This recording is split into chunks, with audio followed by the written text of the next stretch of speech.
শব্দ তো আলাদা করে লিখতে পারতেন, আলাদা দিতে পারতেন, কিন্তু তিনটি দ্বারা তাতে 8টি হরে, 4টি কৃষ্ণ, 4টি রাম দিলেন কেন?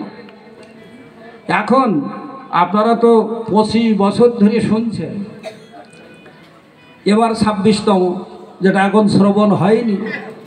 এখন এই হরে কৃষ্ণ রামের ভিতরে কৃষ্ণ তো এক, শাস্ত্রে বলছে কৃষ্ণেস্তু স্বয়ং ভগবান, একলা ঈশ্বর কৃষ্ণ আর সব ভৃত্য, যারে জৈসে না চায় সে তৈসে করে নিত্য। ব্রহ্মত্ব বৈবত্য পুরাণে বলছে ঈশ্বর ও পরম কৃষ্ণ সচ্চিদানন্দ বিগ্রহ, অনাদির আদি গোবিন্দ সর্বকারণের কারণম। বেদে বলছে ধর্ম মূলাঙ্গী সর্ব বেদময় হরি, তাহলে এক হরি সব। তাহলে এখানে এ 4 কৃষ্ণ কেন? ও 4 কৃষ্ণ কে? এই যে রাম, এটা কোন রাম? এই বাবারা তো ভালো কীর্তনিয়া, বাবাদের জিজ্ঞাসা করা ভালো না। যদি সেটা না উত্তর হয় তাহলে বাবাদের চরণে অপরাধ। আপনারা যারা 25 বছর শুনেছেন, বলুন তো এটা কোন রাম? পুরো একজন বলুন। দেখেন নিরুত্তর। অনেকে ভাবেন এটা সেই অযোধ্যার দশরথ পুত্র রঘুপতি রাম, এই ভাবেন। আসলে কি সেই রাম এখানে আছেন? নেই। তাহলে এই 8টা যদি সেই কৃষ্ণ নাম রাম নামের যদি এত মাধুর্যতা, এত মহিমা থাকে, তাহলে আগে হরে 8টা কেন দিলেন? কৃষ্ণ হরে তো মহাপ্রভু দিতে পারতেন, রাম হরে দিতে পারতেন, কিন্তু হরে কৃষ্ণ দিলেন কেন? এ অনেক তাত্ত্বিক দর্শন, সময় নেই, আমি প্রভু 2 মিনিট বলবো। বলছে এই যে হ র একার, আমাদের অ থেকে খিয়া পর্যন্ত এইগুলো স্বরবর্ণ আর ব্যঞ্জন বর্ণ বলে আমরা যারা লেখাপড়া জানি পড়েছি। কিন্তু দেখেন এই স্বরবর্ণ আর ব্যঞ্জন বর্ণের জনককে না ঈশ্বরচন্দ্র বিদ্যাসাগর, তাই তো? উনি এই কর জায়গায় যদি খ লিখে দিতেন আর কটা পরে দিতেন, আমরা ওইভাবে পড়ে বিদ্যা শিখতাম, এত ভুল কিছু হতো না। কিন্তু কটা আগে দিলেন কেন আর খটা পরে দিলেন কেন? আর ক খ গ ঘ উ, আবার দেখেন চ ছ বর্গীয় জ ঝ ইও, এই ওর সাথে ইওর একটা মিল, আর এর কিন্তু মাত্রা নেই, উঁরও মাত্রা নেই, ইয়েরও মাত্রা নেই। আবার ওখানে ট ঠ ড ঢ মূর্ধান্য, মূর্ধান্যেরও মাত্রা নেই। আবার ত থ দ ধ দন্তান্ন, দন্তান্নর মাত্রা দিয়েছেন। আর প ফ ব ভ ম, এই মর মাত্রা দিয়েছেন। তাহলে 3টির মাত্রা দেননি, 2টোর মাত্রা দিয়েছেন কেন? আর মকরটা কেন 25তম স্থানে রাখলেন? কটা কেন প্রথম স্থানে রাখলেন? এই ধটা কোন স্থানে? ত থ দ ধ দন্তান্ন, ধটা কততম স্থানে রাখলেন? আর রটা কততম স্থানে রেখেছেন? এর প্রত্যেকটা তাত্ত্বিক দর্শন আছে। এ ভাগবতটা ছেলে খেলা ভাগবত না। শুধু ব্যাসাসনে বসলেই ব্যাসাসনের অলঙ্কার হবে না। ব্যাসাসন অর্থ একটা নির্দিষ্ট বিন্দুকে কেন্দ্র করে যদি কোনো বক্ররেখা কোনো স্থানকে দখল করে, তবে সেটা হয় বৃত্ত। আর বৃত্তের এক প্রান্ত থেকে কেন্দ্রভেদ করে যদি অপর প্রান্ত পৌঁছাতে পারে, তাহলে সেইটা হয় ব্যাস। যদি একটু ফাঁকতালি মেরে কানাদে চলে যায়, তাহলে ওটা হয়ে যায় জ্যা, আর ব্যাস থাকে না। সুতরাং ব্যাসাসনে যিনি বলবেন, তিনি 4 বেদ, 14 শাস্ত্র, 18খানা পুরাণ, শ্রীমদ্ ভগবত গীতা, উপনিষদ এবং মহাজন গতস্বন ও পন্থা সম্পর্কে সমস্ত ধারণার অন্তর্দৃষ্ট তার ভিতরে থাকতে হবে। তাহলে তিনি এই জগৎ থেকে ওই জগতে পৌঁছে দেওয়ার একটা ক্ষমতার অধিকারী হবেন। এখন সেই তত্ত্বে বিচার করলে আমি নরাধম, আমার পক্ষে এই ব্যাসাসন আদৌ উচিত হয়নি। কিন্তু কালের চক্রে হয়তো এখানে বসে বলতে হচ্ছে, ক্ষমা করবেন। তো সেখানেই বলছে এই যে হরে কৃষ্ণ রাম, এই হ অক্ষরটি দেখেন 3 জায়গায় ভাঙা। হকারে হিঙ্গুল বর্ণ সর্ববর্ণ বয়মত, জ্ঞান অজ্ঞান কৃতং হকার উচ্চারত দহতি খনাল। আর 3 জায়গায় কেন ভাঙা ভগবান?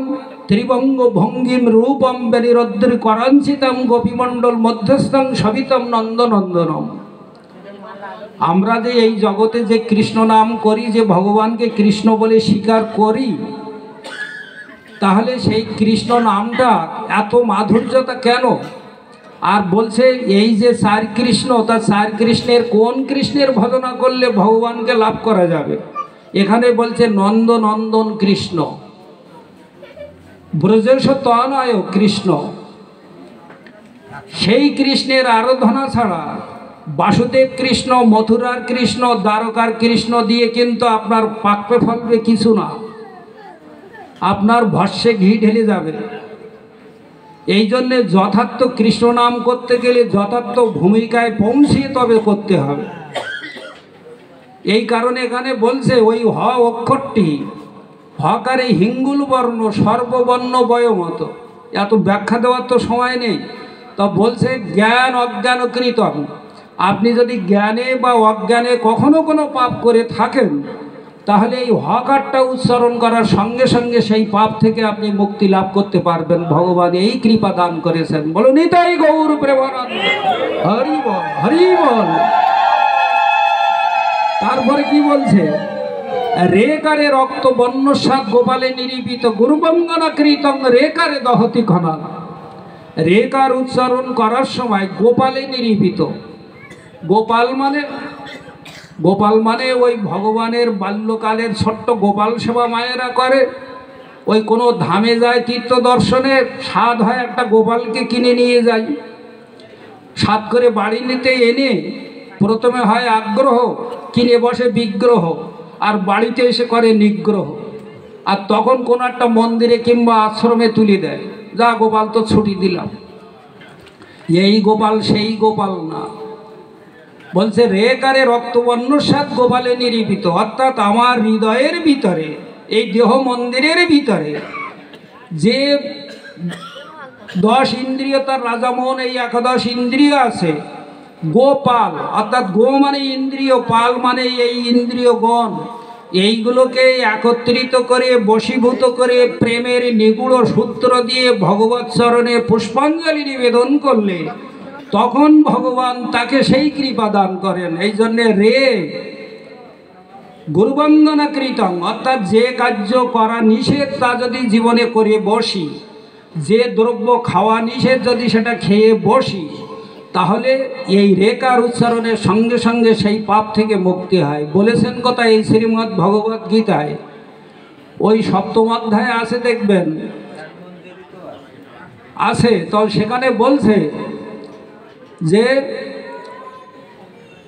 আপনি যত বড় পাপ করেন, অপিসে তো সুদুরাচার ও ভজতে মনন্না ভাক সাধুরেব সম্মত সম্যক ব্যবসায়ী হিস।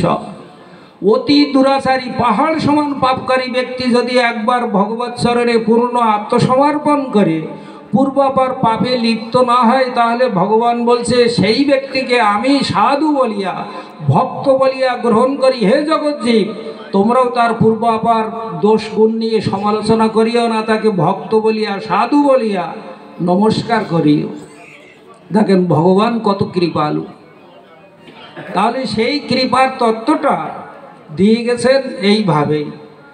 কৃষ্ণ ক্রিকারে কজ্জলবর্ণ সমহারে দুঃপতকম গতি শক্তি রতি প্রেম ক্রিকার উচ্চারণ তো তৎক্ষণাৎ।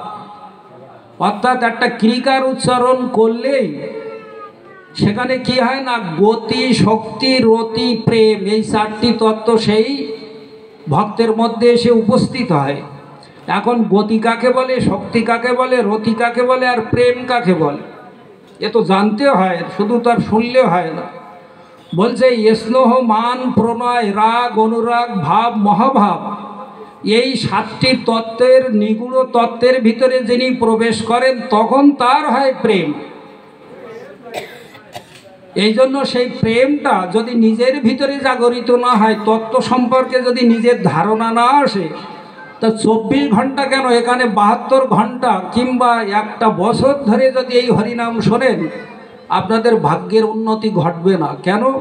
শাস্ত্রে বলছে কোটি জন্ম করো যদি নাম সংকীর্তন তবু তুমি না পাইবে ব্রজেন্দ্র নন্দন দর্শন। অসৎ সঙ্গে কৃষ্ণ নাম নাই হয়, নাম অক্ষর বাহির হয় বটে নাম কভু নয়।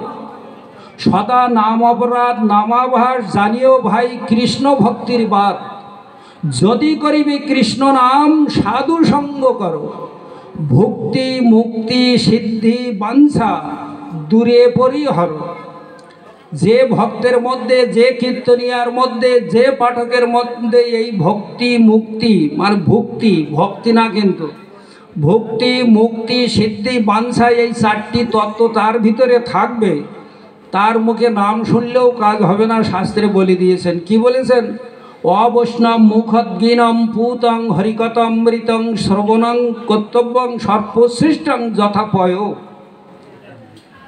অর্থাৎ বলছে দুধ যেমন আদর্শ খাদ্য, খেলে মানুষের দেহ পুষ্টি সাধ্যি সব কিছু হয়, কিন্তু সেই দুধের এক ভাণ্ড দুধে এক ফোঁটা সর্পবিষ দিলে সমস্ত ভাণ্ডটাই এত বিষক্রিয়া হয়, যারা যারা যারা গোলাধকরণ করবে প্রত্যেকের মৃত্যু অবধারিত। কিন্তু এক ফোঁটা সাপের বিষে হয়তো একজনের মৃত্যু নাও হতে পারত, দুধে ফেললে বিষক্রিয়াটা এত বেশি হয়।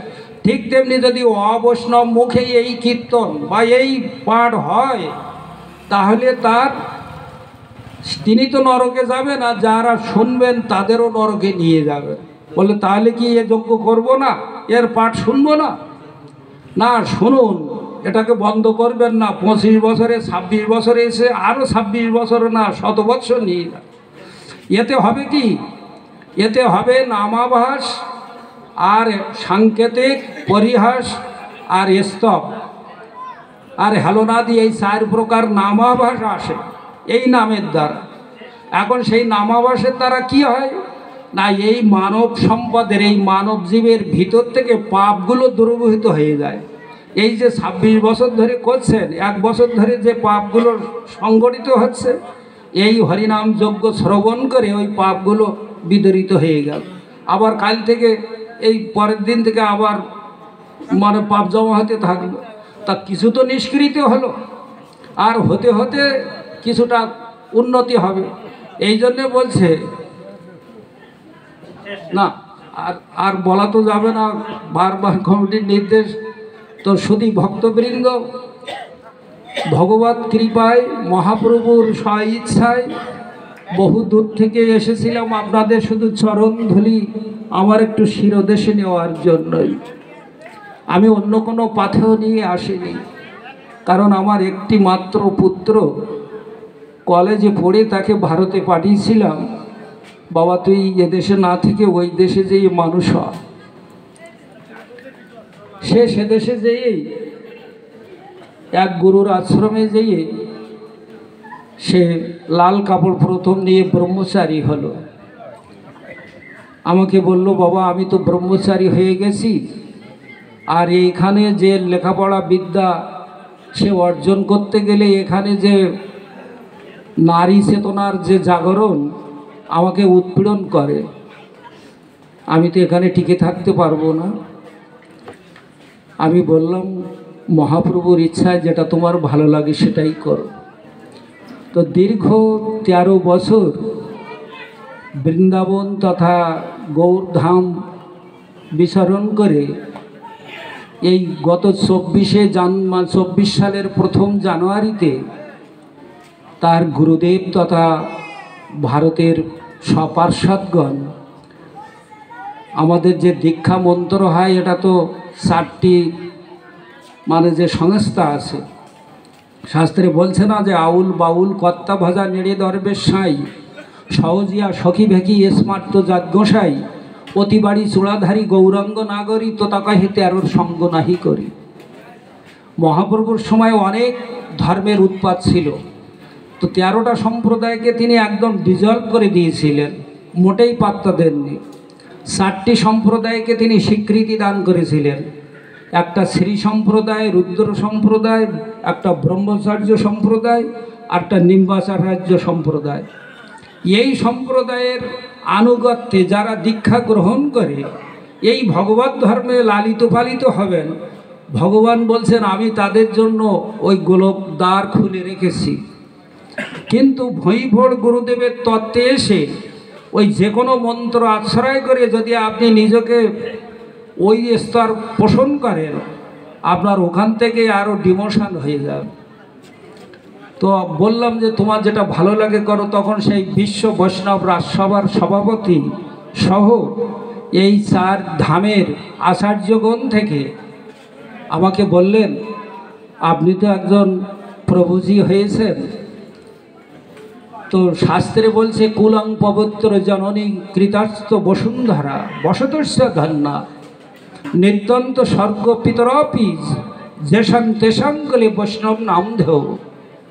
বংশের একটি পুত্র যদি ব্রহ্মচারী বা সন্ন্যাস ধর্ম গ্রহণ করে, তাহলে সেই মাতার মতো ধন্যাতি ধন্য মাতা অনন্ত কোটি ব্রহ্মাণ্ডে খুঁজে পাওয়া যায় না। আর বলছে যদি সেই পুত্র যথার্থ ভাগবত জন হয়, তাহলে পৃথিবী দেবীও ধন্য অতি ধন্য হয়।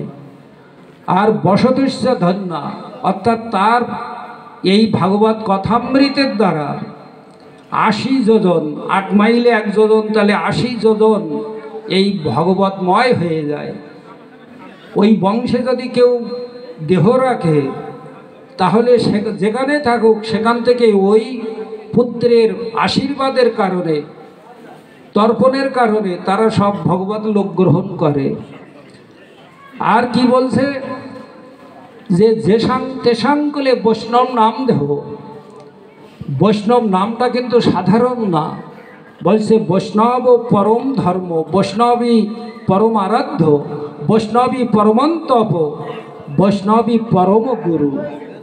সেই কারণে আপনারা আমার সেই সন্ন্যাস পুত্র তথা আমার মতো অধম জনকে আপনাদের চরণ ধুলি দান করে আমি যেন শেষের দিনে এই ভাগবত কথা অমৃত বলতে বলতে আপনাদের মতো ভক্তের চরণ আশ্রয় করে ভগবানের অমোঘ নাম কীর্তন করতে করতে এই ধরাধাম থেকে আমিও ভগবত চরণ কোমলে যেন পৌঁছাতে পারি, এই বলে আমি এখানে ভাগবত কথার বিশ্রাম রাখছি। বাঞ্ছা কল্পতরু ভৎস কৃপা সিন্ধব্বয়েব চ পতিতানাং পাবনেভ্যো বৈষ্ণবেভ্যো নমো নমঃ। হরে কৃষ্ণ। সদী ভক্তবৃন্দ, আজ প্রভুজির আশা আমি পূর্ণ করতে পারলাম না। তার কারণ সময়ের স্বল্পতা। এটা যদি সন্ধ্যা 7টা থেকে হতো, রাত 10টা 11টা হলে